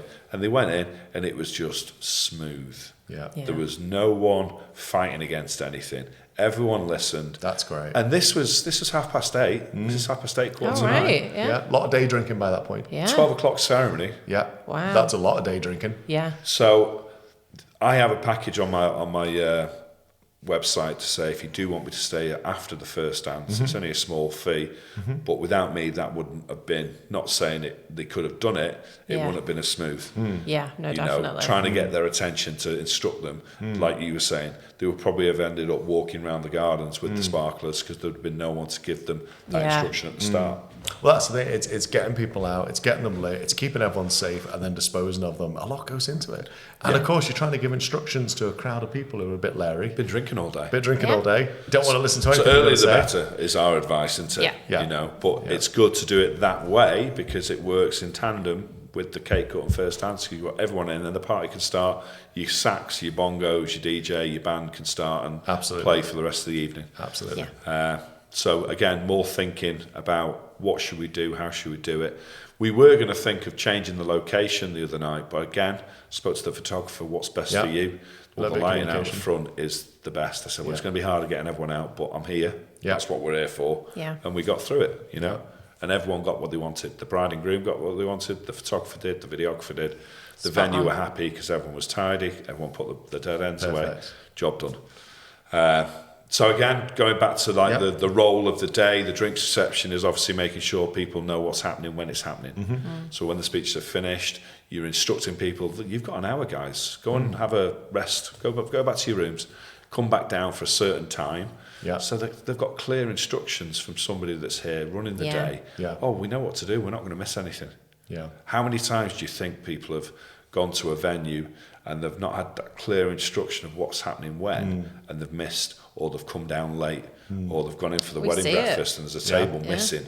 Can you phone the rooms? And it delays it by half an hour. Those things don't really happen. They might do occasionally, but not as they should, because we've already preempt them to say this is happening when it's happening. So what about the cake cutting then? Who does that? Again, depending on the couple, what they want from the day. Traditionally, in years gone by, the cake used to be done during the daytime. In the actual breakfast room, wedding breakfast. And it seems to have changed a bit now, isn't it? Is that just for evening guests so they can see the cake? I think it's because venues say, oh, your evening guests will see a little bit of a part of the day. So they've changed it to doing it before first dance, which still works. It's nice to have a cake that's been displayed quite well, and there's a big backdrop with it, so you can actually make more of a show of the cake cutting instead of it just being on a table and they go, actually, we're not really bothered. But depending on what the couple want, they might have a wedding cake, but they don't want to do a cut. They're not bothered. So we'll just have it on display. But again, it's communicating with the evening entertainment, band, DJ. Who's doing what? Do you want me to help you? Do you not want me to? Do you want me to guide the guests? Make sure the bride and groom are where you need to be so you can do the talking. I'm in your hands, you know. They've paid me to stay till this time, and if you're happy, I'll do it. But if not, so it's gauging who you're working with. It does help, because I was shooting a wedding the other day, and DJ comes in and he goes, oh, you know, she's talking to the couple, oh, when do you want to start your evening reception?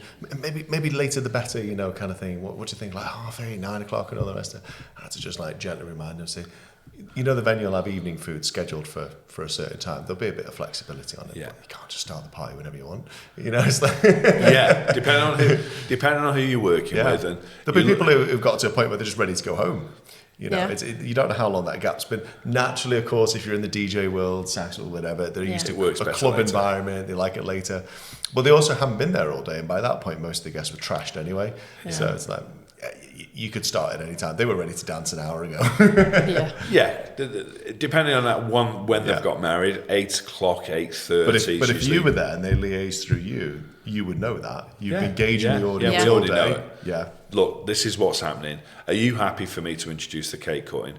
They might have a big sword to cut the cake, so they need help with it. So I'll tell you what, I'll do the introduction for the cake, and I'll hand over to you to do the introduction for the first dance.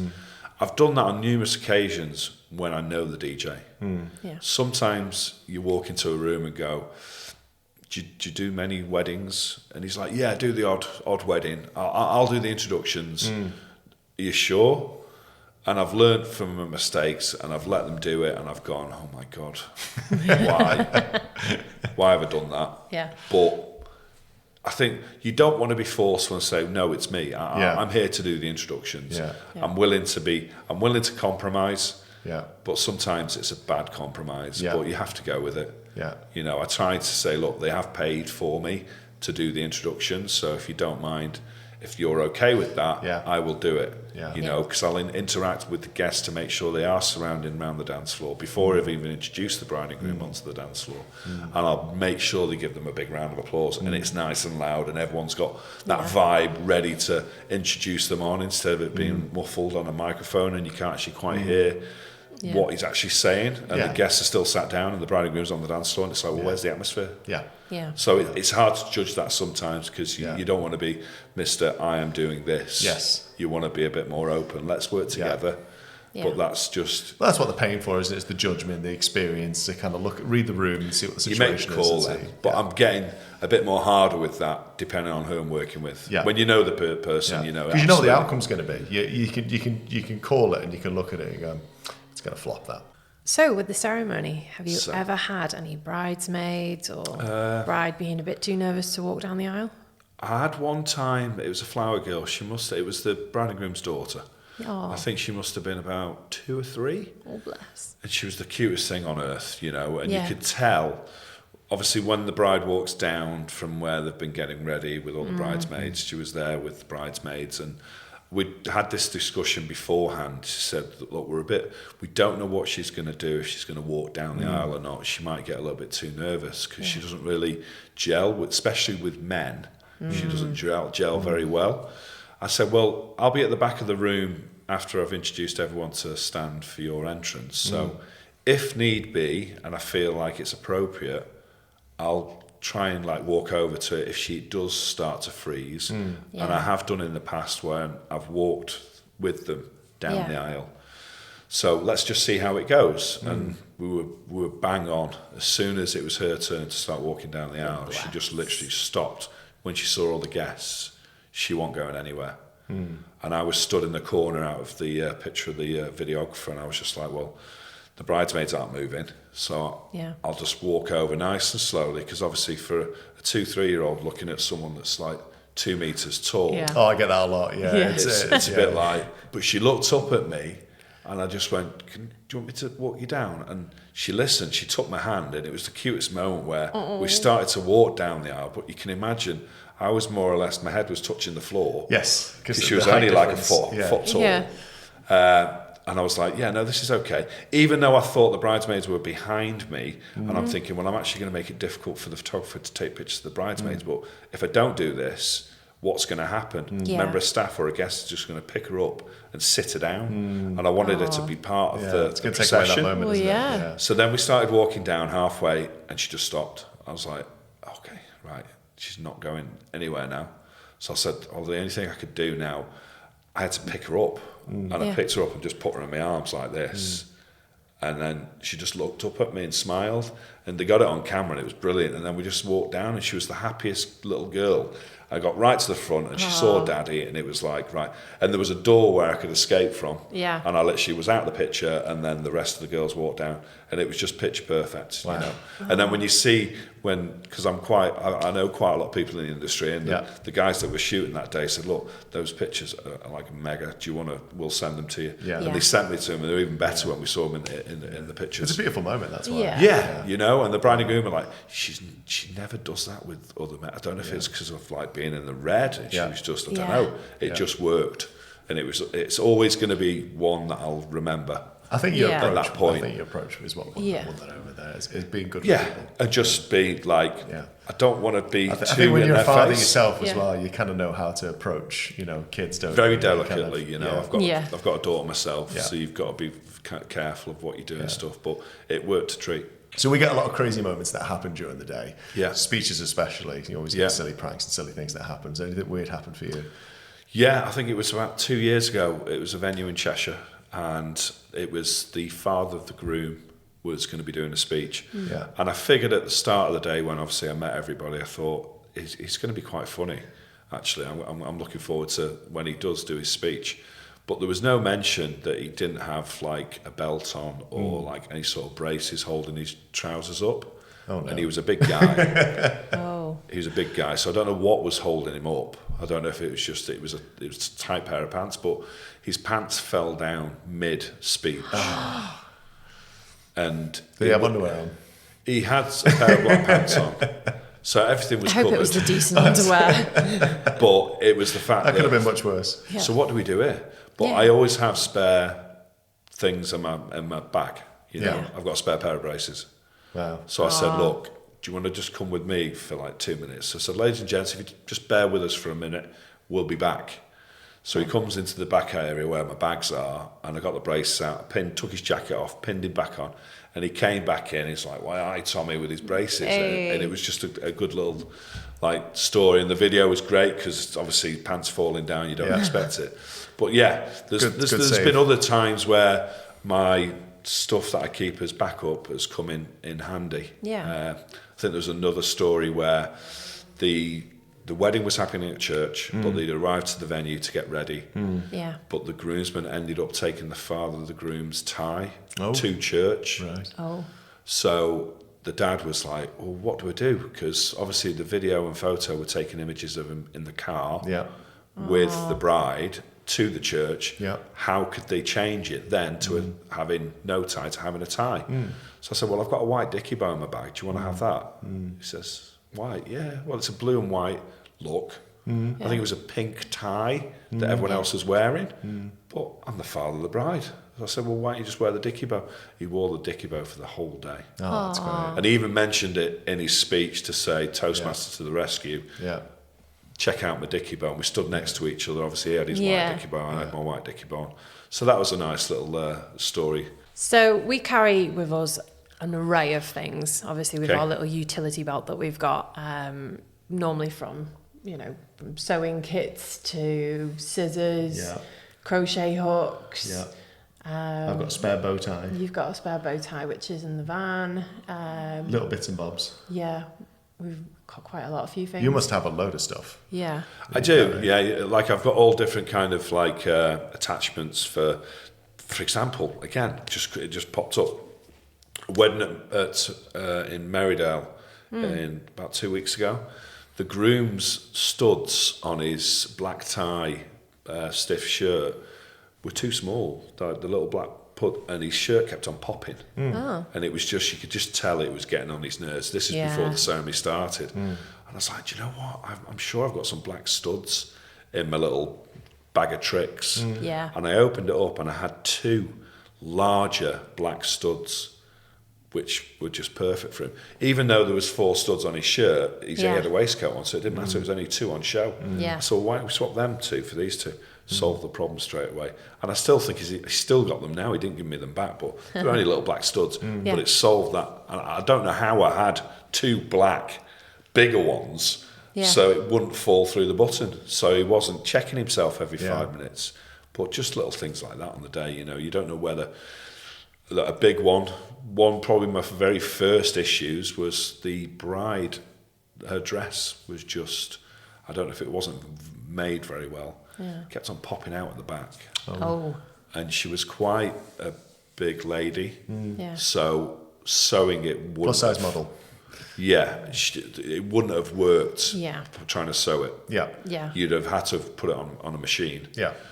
But I do quite a lot of DIY at home, and I just thought, do you know what? I've got some clear cable ties in the car. Yeah.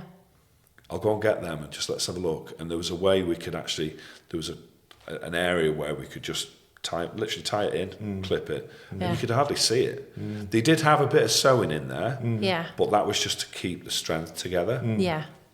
Sorted. I always keep clear cable ties in my car. I wonder how she got out the dress later on. It'd be Scissors. a bit. Scissors You'd and have to make pliers. sure there was scissors later on for cable ties. Probably got his wouldn't you? teeth on it, didn't he? But yeah, that was quite cool. And that was the day where I was actually getting assessed by the Northern Guild of Toastmasters. Oh, wow. Oh, wow. That's my first gig. So it was the wedding where They didn't were think you'd watching. staged it then.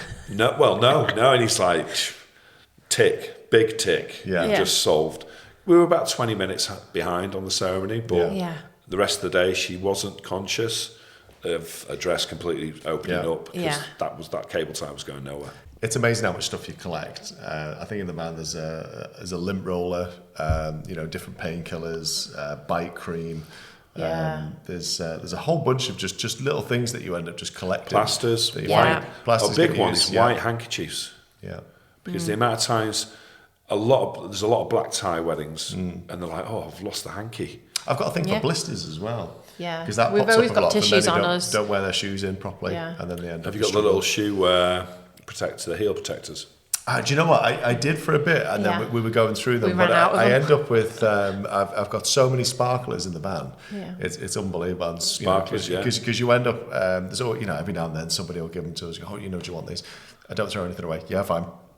And then there'll be a scenario where they've not bought enough sparklers for their guests, kind of thing. Yeah. And, but they've invited all the guests out, and you go, yeah, no problem. We can just we can fix that. I have spare shoes, but no one, when they say, oh, what size are you? Oh, I'm a size 9. Well, I don't think a size 13 will fit you properly. Yeah. So have you ever had to ask anybody to leave a wedding, politely or anything like that? Not me personally actually asked the person to leave, but I've had to ask somebody else to ask them to leave. Have you? It was a summer's day, I think last year, and it was the confetti shot. The bride and groom, obviously I introduced them out for the confetti. And by the end of the time they got to the end of the line, I walked over them, because that's at the point where I usually ask guests to stand for a big group shot. Yeah. And the bride came up to me and said, can you see that lady over there, can you ask her to leave? And I was like, well, I think it'd probably be better if I get one of your guests to do that instead of myself. Yeah. That's all good. And I was like, right, okay. So at that point, the photographer had already run to the drinks reception, so I needed to get the bride and groom away from the scenario before that had happened, because I didn't want a big scene in front of the bride and groom. Yeah, they don't want that on their wedding day, do they? No, so I got the photographer back. I said, look, I've got a little bit of an issue. I need you to take the bride and groom away to do some portraits for 20 minutes, because we need to deal with something. He said, fine, just take them over to the lake. That's cool. So they went off to the lake, and then I spoke to the bridesmaids, came up to me and said, what's going on? Yeah. I said, well, you see the lady over there, can you ask her to leave? And the bride doesn't want her at the wedding. I was like, oh, right, okay, yeah, fine, fair enough. So whilst I went back to the bride and groom and carried on as normal, the bridesmaids went to the drinks reception and went over to this lady and explained to say, look, the bride overheard you say something. I was like, well, what did they hear? Yeah. Well, you said that you wanted to throw bricks at her instead of throwing confetti, and someone gave you more confetti. Oh, dear. Oh, no, I didn't say that. So then all that was happening whilst we were away, so the bride and groom didn't see any of it. Yeah. I was only then told by the coordinators after this lady had left with another 5 guests, because there were I think there were a step family. Walked out. So then the other problem is we had 5 people on one table in the room that weren't going to be there for the wedding breakfast. So then we had to change the room around. Yeah. And it was only a small wedding for about 50 people. Yeah. Yeah. So by taking this table out of the room, again, was another problem. What do we do here? It looks empty. Yeah. So we moved the cake into the middle of the room, and we had the tables going around. That's clever. That's nice. And it worked really well. Yeah. And the bride was like, that's great, thank you. But yeah, there was obviously more food to suppliers that day. That's 3 courses. Nice. There's always a silver lining, isn't there? But no, the bride took it really well, because she didn't get upset. Obviously, I didn't know what happened afterwards, but yeah, that was quite an awkward. I've never had that before. Yeah, I mean, you'd think that people coming to your wedding would never say something like that. No, it was a story to remember. So, over the years, has there been any accidents, any injuries? There was one venue in Warrington where there were a big rugby family. Oh, yeah. And there was a few rugby balls knocking about during the day. Oh, yeah, okay, yeah. And during the drinks reception, the groomsmen thought it was a good idea just to do a bit of touch rugby on the grass. As you do. As you do. On your wedding day. And I thought, this is going to not end very well. And as we find out that the groom tackles his dad onto the floor, not knowing there was like a little bit of a cut-off tree stump still on the grass. So it wasn't just clear grass. He fell right on the tree stump, screaming in agony. I'm like, God, what's happened here? Next minute, we need to phone an ambulance. So at this point, the bride's like, what the hell's gone on here? And explained, we're just playing a bit of rugby, just throwing the ball about a little bit. But Dad's landed on the tree stump. And she's like, that's not funny. We've not even had the wedding breakfast yet. So the ambulance turns up, and the bride said to the videographer, I want all of this on film. So they filmed the whole thing of him getting into the ambulance. The dad missed the breakfast Oh no. Got back in time for speeches because we were doing originally speeches at the start. I said, well, why don't we do them at the end? Because we're thinking on our feet. Yeah. He might be back, hopefully. Was he making a speech, do you know? He wasn't doing a speech, luckily. Oh, okay. Yeah. But he dislocated his hip. Right. So he was there, but he was in a wheelchair, Right. drugged up. Oh, crikey. So yeah, he wasn't the flavour of the month. So they let him go home? Well, they let him go back to the wedding. Go back to the wedding. I don't know if he went back later on. Yeah. But he said, look, my son's getting married. Yeah. I need to get back as soon as I can. Yeah. But yeah, he was all bandaged up. Oh. Couldn't really do much because of dislocated hip. You know, you're not going to be moving that Fair much. play to the NHS for seeing it that quick. Yeah. Well, yeah. I think, it was probably early starts. Well, he would have gone in probably like full suit and a tie, wouldn't he? Probably 2 hours and he was back. Yeah. And I think there's a hospital quite close to where the wedding venue was. So that was. But it was the fact that the bride wanted it all on video. Yeah. What a story to tell your kids. Yeah. You remember your granddad? This is what he did on our wedding day. Luckily, it wasn't the father of the bride doing a speech. Yeah. We've had people being arrested before at weddings, where the police have turned up and taken them away, and the couple have requested that to be, I've been arrested. Filmed. Yeah. And at a wedding? It was only a fake.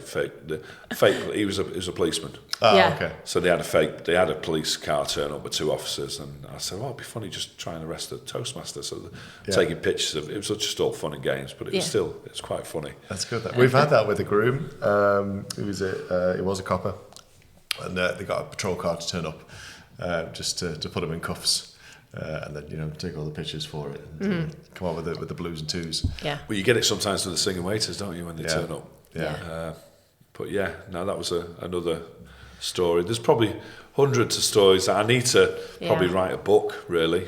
Or I need to start making notes. There's a few suppliers, some of them coming on this podcast, who have started writing a book. Right. Some of the stories that have happened over the years. The Tall Toastmaster Tales. Tall Toastmaster Tales, there you go. Brilliant. Heard it here first. Is there much lost on a wedding day? Because there must be people that ask you to. Yeah, there was one time, and it was quite significant because the bride was she was like a mountain climber. Oh, yeah. And she was going to climb Kilimanjaro. I think that's how you say it. Yeah. And she wanted to take a veil with her, take the veil up to the top. You need a big drinks reception for that to get there. But it was a big venue, and there was a lot of people there. Yeah. But they decided to do a receiving line outside. Yeah. But on that particular day, it was really windy, and it was literally something you couldn't write it. We're obviously standing back, watching the guests come out, and they're speaking to the guests as they're walking out for the drinks reception. And I remember saying, just be mindful of your veil, because you could just see it blowing in the wind a little bit. And then within like 5 minutes, it's getting really windy now.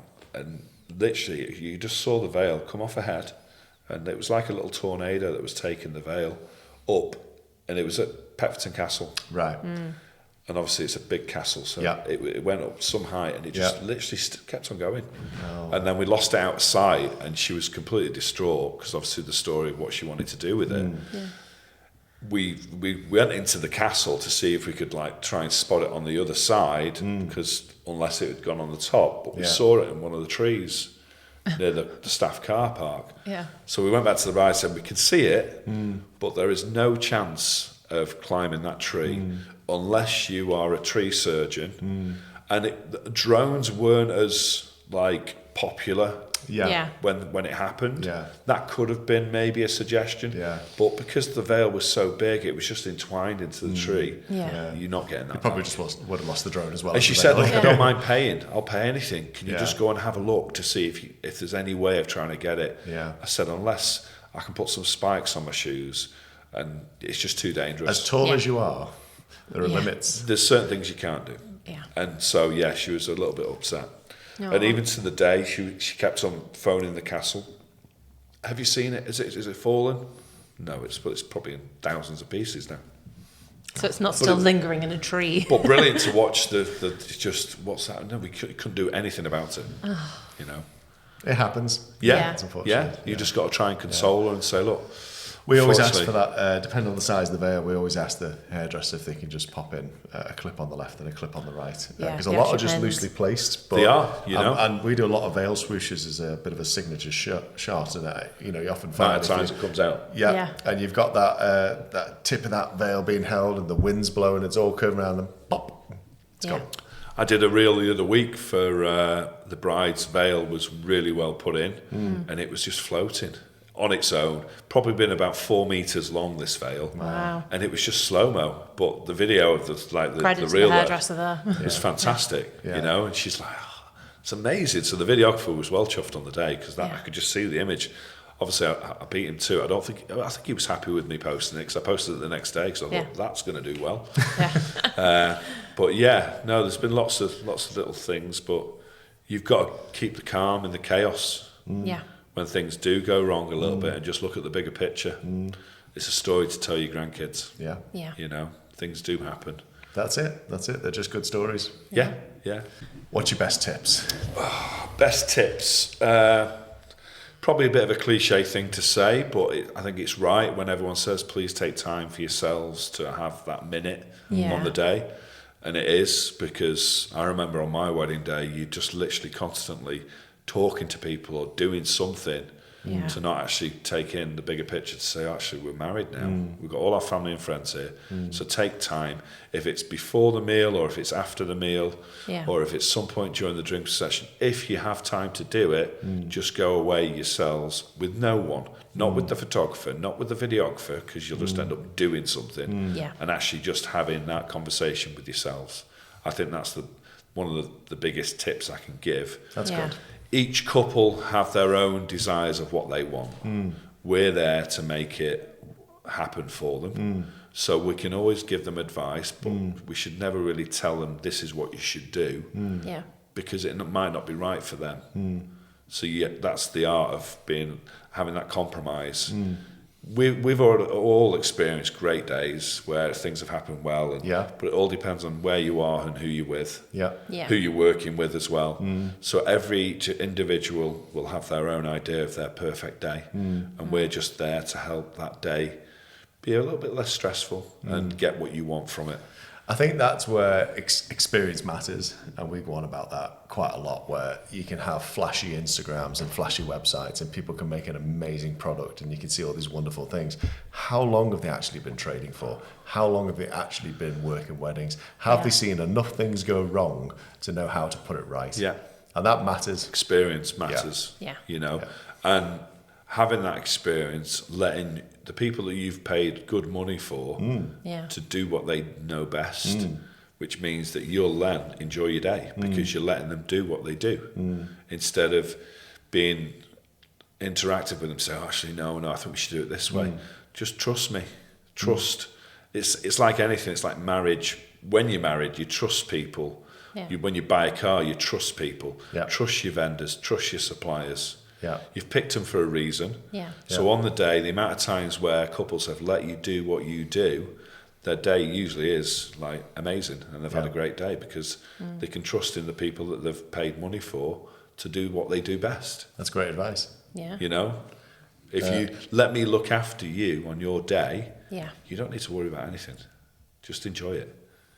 And if there is something that's going to go slightly awry, let us deal with it. Give you another glass of champagne. Go and talk to your guests. That's not going to be an issue in a couple of minutes. Deep breath. Call for Stefan.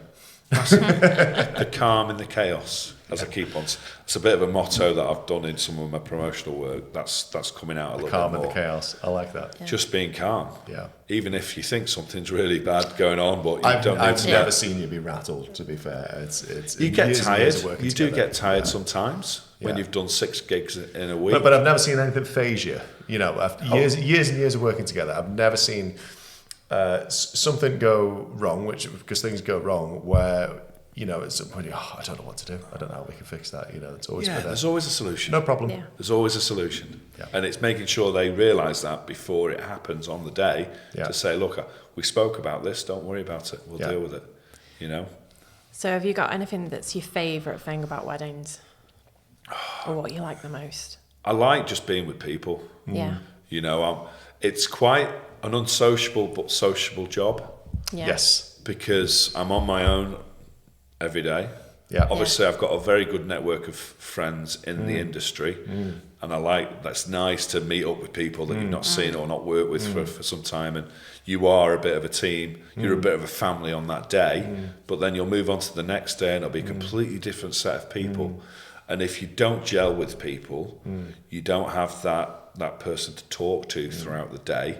Yeah. So it can be difficult sometimes, but I think the way we're set, you make it happen. You discuss, you chat with people.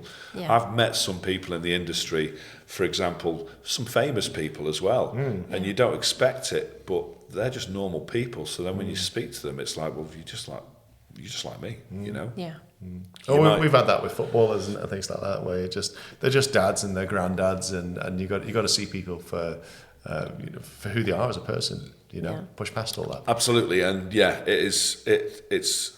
I couldn't wish for a better job. Yeah. I might work every weekend. Yeah. But I'm with people on their happiest day, and you're part of it. It's a very antisocial job working in weddings, because if you're not in the industry, you're always busy on weekends. So everybody else goes out on weekends. They go, you're coming out, you come to this thing. I can't. I'm at this event, I'm at that event, kind of thing. And you end up naturally just distanced a little bit from people who the muggles, who live in the 9-to-5 world. Yep. Where they weekends live, they live for the weekends. What we're doing this weekend. And they're out. And and it's kind of a bit different for us, because we don't live for the weekend. When we're there, we're really enjoying it. You never get up and go, oh, I've got this wedding to do. Work is like our weekend. Yeah. We're at a wedding. Someone's being entertained. We're being entertained. Yeah. Yeah. Yes, we're working, but we're seeing all these fantastic live bands and fantastic venues that we go to. And you meet people in the wedding parties that you then do reconnect with. Yeah. Of all the things you could do in life, it's a really lovely thing to do. What gets me is I can't see why people have come to me and said, how do I become one of you? Yeah. But at an earlier age. I've got a lot of lads that work alongside me that are ex police force, ex-retired, and they're doing what they're doing. But there's no one in their 30s going, I want to do what you do. Yeah. I think I'd be quite good at that. And I'm always on the lookout. You've seen it. I'm always on the lookout for new blood. But you can't be taller than me, Mike. No, I'm sorry about that. Yeah, it's going to have to be that inch. That inch is just. I feel like that's going to be my retirement plan. To just come work for you, and I'll just pick up the jobs you don't want to do. We'll talk about that. So, if that's the best bit, is there anything you don't like at a wedding? If you had to pick something, I know it's hard because obviously you love weddings. It's a long day. Yeah. And I put my all in it for the whole day. There's no real downtime. Yeah. Well, there is. It can be a downtime, but sometimes it's not. It's during the wedding breakfast. Yeah. That is the time where I can actually switch off a little bit and have a little bit of a recharge. Yeah. Get a bite to eat and then go again, because it can be a 10 to 12 hour shift. Yeah. And like anyone, you need to recharge to gain that energy back to go again. Social battery's so low, isn't it? When you massively. Yeah. It's the hardest part about the job. You have to keep a smile on. Yeah. You have to be happy. Yeah. You're talking to everybody, suppliers, venue staff, guests, speeches during the meal. Yeah. Yeah. And I think you could probably agree. And it's not a good idea. If you put a poll out there, 90% of the wedding industry would agree. Yeah. Oh, it's a terrible idea. It interferes with. I think people assume it's going to create a really nice flow, but it interferes with food service. Yeah. It interferes with your suppliers not being able to have a decent break, which means they're now low energy for the next part of your day, and they just want to go home now because they've not had a chance to take a pause instead of recharging and be energized for backing up for you guys, obviously with your cards, etc. Yeah. And they don't realise the meal and speeches combined can be between 2 and 2.5 hours. Yeah, it's a lot. Yeah. It's a long period for people to be in one situation. Yeah. If you're going to do speeches in between, you're going to add at least half an hour onto that service, which then becomes 3 hours. Yeah. Which, if you're thinking that you're short with the drinks reception, or if you're short on a turnaround for the band setup, it's going to have a big implication. I'm not. Traditionally, Toastmasters would always say, do speeches at the end of the meal. I've learned as years gone by, depending on the people, it can work at the start or it can work at the end. Yes. Yeah. I'm not going to say to you, this is how you need to do it. No. Yeah. Depending on the environment, the situation, the people that are doing it, have them at the start or have them at the end. But don't have them during. I would say during's a bad idea. Between the tripods coming in and out every 5 minutes in order to set up, people being mic'd up and de-mic'd, photographers coming in and out of the room, people having to shuffle and move around, food service being interrupted, not being able to clear properly, not being able to get not food knowing when properly. to get the next course set ready, things are still stood, they're drying up, they're going warm or they're going cold. Everything's under heat lamps. It's not a good idea. Keep it at the start or at the end. That's probably everything else about weddings. I love it. Yeah. No, meeting people, meeting friends. It's a good place to be. So let's wrap this up. Massive thank you, Stefan, for coming on. I think it's fair to say you are the tallest Toastmaster. Yeah. At the moment. At the moment. Yeah. And I think anyone listening to this should hire you. They really should. It doesn't half make a difference when you've got someone like you on Team Couple. Thank you for that. No, I appreciate that. And really I've had a fantastic afternoon, and if you're thinking about booking a Toastmaster, it's not just the old guy in the red jacket, it's the new generation. Yeah. Just have a think, have a look, and brilliant. It's been an eye-opener, and hopefully people will get to know a bit more about it. There's more to it. There is. There's so much more to it. So where can they find you, Stefan? I'm on, obviously, Google as the Tall Toastmaster. I'm on Instagram. I'm on Facebook. I'm actually even on TikTok. What do they search for? Just Google searches The Tall Toastmaster. The Tall Toastmaster. That you'll find me on Instagram, Facebook, internet, and obviously I've got all my packages, pricing, etc. Yeah. You can email me, and good. Well, you've got our recommendation. Thank you. Definitely. Appreciate that.